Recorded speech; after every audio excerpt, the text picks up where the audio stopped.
From surveillance footage to forensic examination, there are so many tools that investigators have today at their disposal. But even with these technologies, not all cases are easy to close. Sometimes it takes a minuscule item of evidence and a keen eye for all the pieces of the puzzle to fit together. Join us in today's episode as we examine 3 instances of observant investigators who helped to crack a seemingly impossible case. Vicki Lynn Hoskinson. 8-year-old Vicki Lynn Hoskinson was last seen on Monday, September 17, 1984, in Tucson, Arizona. That afternoon, her mother, Debbie Carlson, asked her to take her aunt's birthday card to the post box. Reportedly, this was the first time that Debbie had let Vicki, or any of her children, go out alone. Often, she would only allow them out in pairs for their own safety. Little did Debbie know that this one small trip would change the lives of her entire family. 20 minutes passed and Vicki had not returned home, so Debbie asked her 11-year-old daughter, Stephanie, to check on her. After walking several blocks, the young girl discovered her sister's pink bicycle lying on the side of the road. It was just 1 block away from her school, Homer Davis Elementary. Stephanie immediately went back to tell her mother what she'd found, and Debbie drove to the scene to pick up the bike and put it in the trunk of her car before the family began to spread out and look for Vicki. But they found no more evidence of her, so they called the police. Before long, a search was underway. Flyers were being handed out, and Vicki's family was telling the police and reporters everything they knew. As word of Vicki's disappearance traveled through the local community, witnesses began to step forward. One person recalled seeing a girl matching the 8-year-old's description with an adult woman in a nearby store. A composite sketch of the woman was made and published, but eventually, police ruled out the possibility that this sighting was connected to Vicki's case. Investigators soon caught a break when they spoke with a local teacher at the primary school who recalled seeing a suspicious-looking driver parked in the nearby alleyway. The teacher felt that the driver was loitering as he supervised a group of children playing and soon noticed that the driver was making bizarre gestures. He subsequently took note of the license plate and handed it over to the police when he was being interviewed. Several other witnesses remembered the vehicle, a dark-colored Datsun, with one little girl stating that the driver, man, had made an obscene gesture at her while driving by her house. Another saw the vehicle back into a telephone pole. Several others claimed to have seen a small child in that same car. Tracing the license plate, authorities wound up on the doorstep of Frank Jarvis Atwood, a 28-year-old from Los Angeles, California. He was living with his parents after being let out on parole, having spent time in prison for forcing an 8-year-old off his bicycle, pulling him onto his motorbike, and sexually abusing him. A few hours after detectives first visited the Atwood home, the 28-year-old called his parents to ask for money because his car had broken down in Kerrville, Texas. His parents subsequently notified the FBI of their son's current whereabouts, and Atwood, along with his traveling companion, James McDonald, were arrested on September 20th on suspicions of kidnapping. Atwood claimed that he'd been in Vicki's neighborhood on the day of her disappearance, noting that he'd been staying in a nearby park. He claimed that he left the area between 3 and 5 p.m., but could not account for his exact whereabouts at the time. His friend, James McDonald, agreed that they'd been in the area and stated that Atwood had left at 3 p.m. after the pair had argued. When he returned, McDonald claimed he had blood stains on his hands and clothing. Atwood claimed that he had gotten into a fight with a drug dealer at the west end of Ana Road and stabbed him. Another acquaintance of Atwood's who let Atwood stay in his trailer for 2 nights backed this story up, stating that the 28-year-old had turned up with blood on his clothes and hands. Atwood had told the acquaintance that he had stabbed a drug dealer, and the acquaintance suggested he get rid of his clothes. This clothing has never been recovered. Upon closer inspection of Atwood's vehicle, detectives noted paint flecks on the front bumper. Accident reconstruction experts matched the paint to that on Vicki's bike, while damage to the car's gravel pan was consistent with one of the bike's pedals. Furthermore, nickel plating from the car's bumper was found on Vicki's bike, and a mailbox was found to be damaged at the site where the bike had been recovered, with investigators theorizing that Vicki's bike had been struck at a slow speed by Atwood's car. Atwood maintained that he had never encountered Vicki, despite the evidence that his vehicle had connected with her bike, and in December, he pleaded not guilty to the kidnapping charges laid against him. 4 months later, on April 12, 1985, a hiker heading through the desert near Tucson discovered a small human skull. This location was around 20 miles from where Vicky's bike had been discovered. Unfortunately for detectives, the remains had been scattered, and their condition was so deteriorated that the cause of death could not be established. Dental records were used to positively identify the remains as belonging to the 8-year-old girl, and experts were able to determine that her body had been placed in the desert within 48 hours of her disappearance. On March 26, 1987, Atwood was found guilty of first-degree murder. Less than 2 months later, he was sentenced to death, but would remain on death row for several more decades. Debbie Carlson remarked, "I would have loved to have 25 more years with Vicky. In that time, Atwood's gotten a college education, written several books, gotten married, and gotten all of the medical and dental care he's needed, and we've paid for that." While in prison, Atwood earned 2 degrees and also found faith, becoming a member of the Greek Orthodox Christian Church. He has continued to maintain his innocence and even claimed that he was framed by the police, though his appeals for a re-review of his case were denied every time. Atwood was pronounced dead at 10:16 a.m. on June 8, 2022 in Florence, Arizona, after being given the lethal injection at the age of 66. Even in his final statement, he continued to protest his innocence and made no apologies to Vicky's family, instead thanking his wife, legal team, and Jesus Christ. Vicky's case has been featured on both Forensic Files and the FBI Files. Her mother, Debbie, became a victims' rights activist following her daughter's disappearance, helping to institute the Amber Alert system in southern Arizona in 2000. 26-year-old Anna Repkina believed she'd met her soulmate when she connected with 26-year-old Will Hargrove online. An Oregon native, Hargrove was living in the States but had an interest in all things Russian. After their first online meeting in 2016, their romance blossomed quickly. Over the months, they sent one another thousands of messages, memes, and photographs and discovered they had a myriad of things in common, not least their taste in music. Completely infatuated with Hargrove, Anna made the decision later that year to fly to the U.S. and spend the holidays with him to see how their relationship would work in person. For 10 days, Anna became deeply involved in Hargrove's life in Oregon. She met his friends, took trips to see the coast, and they even spent the New Year together. At the end of her trip, Hargrove proposed, and Anna accepted. She was absolutely elated as she returned to Russia, with plans to move overseas as soon as possible. According to friends, she soon began discussing wedding dresses, but unbeknownst to Anna, Hargrove had been entertaining another woman. Michelle Shaveth was a married mother of 2 in her early 30s, living in Albany, Oregon, when Anna and Hargrove met. While working as a taxi driver, Michelle met Hargrove and took an instant liking to him. Although her own marriage was not abusive, it was certainly loveless, with Michelle claiming that she and her husband shared little more than a bed, and they were more like roommates than romantic partners. Before long, an affair began between the two, and Michelle moved Hargrove into her spare bedroom, although it's unclear if her husband ever knew the true nature of their relationship. Eventually, Michelle decided that she would leave her husband. She just didn't know when. To signify her promise, she gave Hargrove her wedding ring.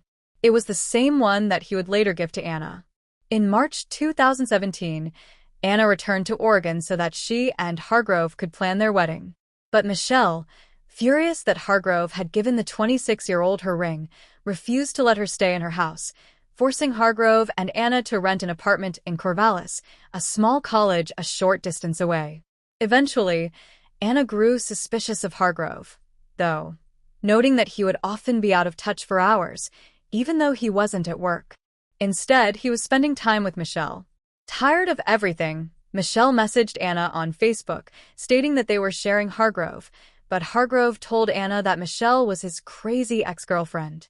Anna opted to ignore Michelle after that, and she and Hargrove continued with their wedding plans. The pair had decided to hire an officiant and get married on the beach, but when they arrived, they discovered that the officiant had not shown up.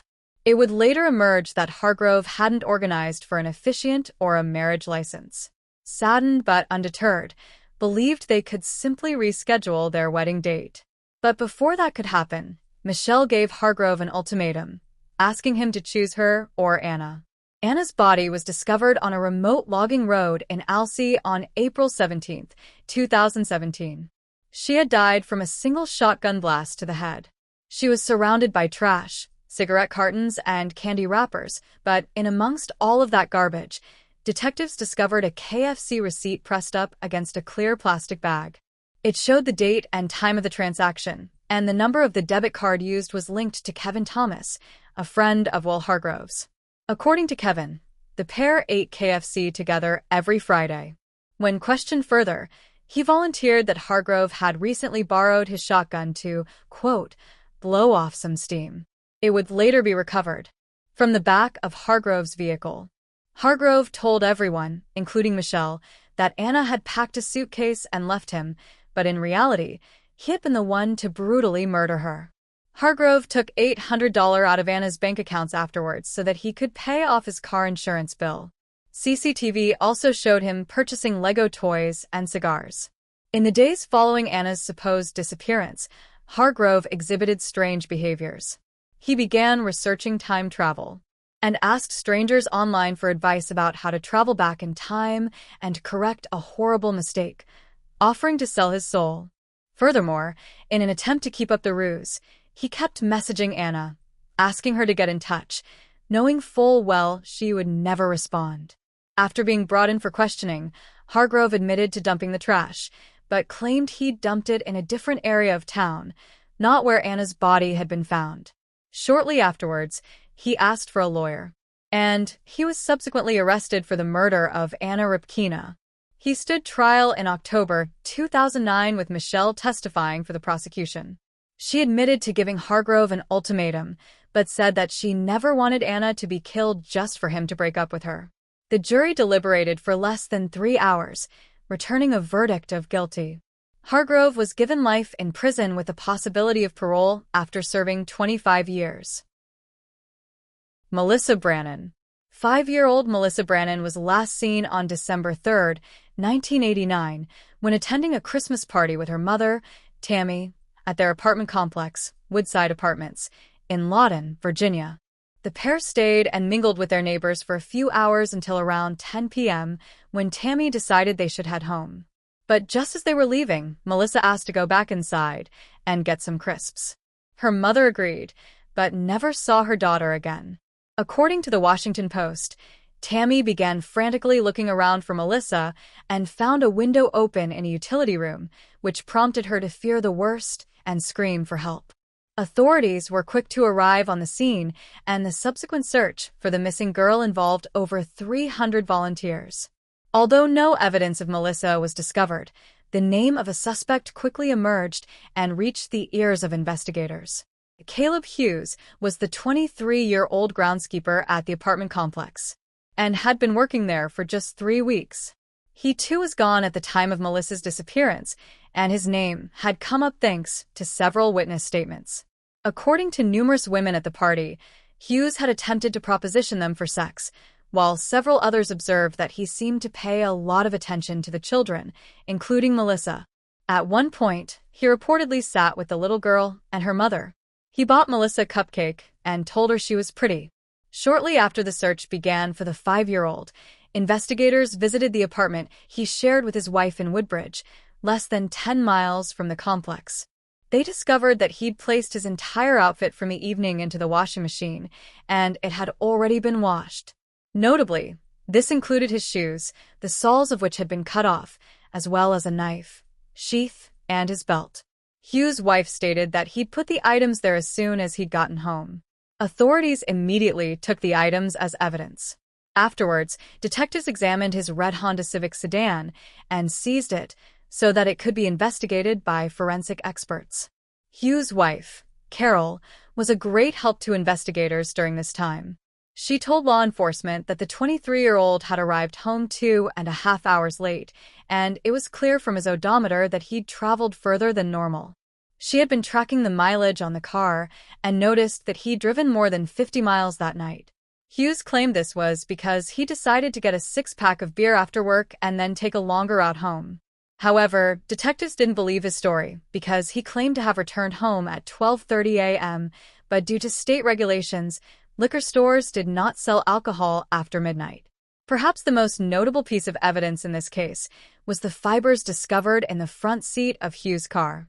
On the night of the disappearance, Melissa had been wearing a sweatshirt from J.C. Penney, with Big Bird from Sesame Street on the front.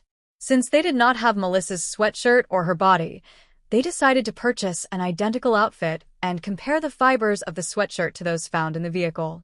They were an exact match. Authorities also recovered rabbit hairs. Melissa's mother had been wearing a rabbit fur coat at the party and blue fibers consistent with those from Tammy's blazer. Investigators theorized that at some point after they had gone to leave the party, Melissa was in the passenger seat of Hughes' vehicle and the fibers and hairs had transferred over. Investigators were sure that they had their man, but although they didn't require Melissa's body to bring murder charges, they did need a murder scene, something which detectives simply didn't have. So instead of damaging the case by attempting to charge Hughes with murder, he was instead charged with kidnapping, with intent to defile. The 23-year-old was convicted in March of 1991 and sentenced to 50 years behind bars. Though law enforcement believes Hughes is responsible, they still consider the case unsolved, as he has never been charged with murder and Melissa's body remains missing to this day. 2019 marks the 30th anniversary of this case, and police made new appeals for information and began to re-examine old evidence, hoping that modern forensic techniques would allow them to finally put the case to rest. Tammy Brannan, who remarried after her daughter's disappearance, kept her old name listed in phone books in case her daughter was still alive and wished to reach out to her. She has declined over the years to have Melissa declared dead. Commenting on the 30th anniversary appeal, Tammy stated, "They've never stopped." She added that the pain of having a missing child never goes away. Quote, "It becomes part of the fabric of your life. I miss my daughter every day. It's been 30 years, but that doesn't stop me from missing her." Police today hope that those who knew Hughes or saw something back in 1989 will feel safer speaking with them now, after so much time has elapsed. Hughes had been convicted in 1987 for contributing to the delinquency of a minor, after he'd given a 15-year-old beer. He was also convicted of auto theft in 1986. Hughes maintained his innocence even after his conviction. Tammy recalled having spoken with him once in prison in 1991, shortly after he was convicted. She noted, "He did not deny taking my daughter, but he did not confirm it. I told him I knew he had taken my daughter. All I wanted to know is where she was. At one point I thought he was going to tell me, but he didn't." Hughes was released on parole in August 2019, having served only 29 years of his 50-year sentence. He subsequently moved to Rocky Mount in Southwest Virginia and told his new co-workers that he was a veteran whose wife had died of cancer and that he'd moved town to escape sad memories. Since nobody had any reason to doubt his story, he soon began offering his services to his colleagues as a babysitter, despite a condition of his parole being that he avoid contact with minors due to his status as a sex offender. Earlier this year, was arrested for violating his parole after a coworker discovered his true identity. In his time out of prison, he'd been able to babysit a 9-year-old boy and his 5-year-old sister on numerous occasions and had even given them gifts which the family handed over to investigators. Hughes is set to be released from prison again in 2039, by which time he will be 73 years old. Those with information about Melissa's case can contact the Fairfax County Police Major Crimes Bureau at 703-246-7800, option 8.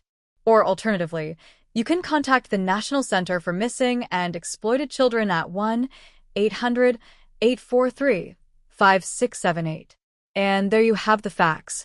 Please leave a comment down below with your own theories and speculations. And remember to like this video and subscribe to support the channel. Thank you for watching. Stay alert, stay safe, and I'll see you next time.